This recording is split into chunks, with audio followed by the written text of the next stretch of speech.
ভালো মেয়ে ঠিক কাকে বলে জানো? ভালো ছেলে মানে কি? তুমিও বলবে সহজ প্রশ্ন, মাপকাঠি একটি।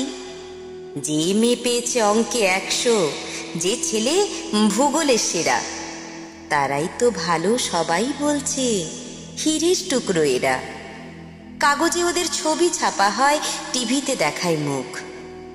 ওদের জন্য আমারও তো ভাই আনন্দে ভরে বুক।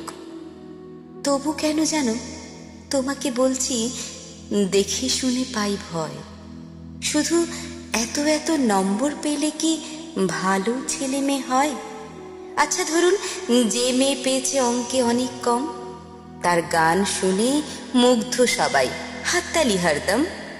ওই যে ছেলেটা পাশ করে গেছে এবারেও টেনে টুনে, বলতে কি ভাই আমরা অবাক ওর আবৃত্তি শুনে।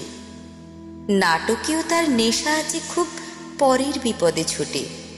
পাড়ার তিন্নি বাংলায় নাকি 30 পেয়েছে মোটে, কিন্তু মেয়েটা খেলাধুলোতে 10খানা গায়ে নামি। সত্যি বলো তো, তুমিও বলবে ওরা নয় কেউ দামি?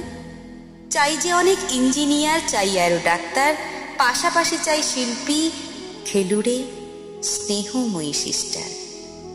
কম নম্বর পাওয়া ছেলেটাই কারিগর বলি আজ। দেশটা গড়তে তার হাতে দেখো কত দরকারি কাজ। পরের দুঃখে কাতর যে মেয়ে মুখটি করেছে কালো, কত নম্বর পেয়েছে বলে কি বলবে না ওকে ভালো? অভাবের টানে কলেজে পড়েনি, ছোট দরমার বাড়ি, তবুও ছেলেটা বাবা মাকে দেখে, ভাড়াতে চালায় গাড়ি। তাই বলছি কি, শুধু নম্বরে হয় নাকি মাপকাঠি? ভালো ছেলে মেয়ে বলতে কি ভাই, মানুষ চাইছি খাঁটি।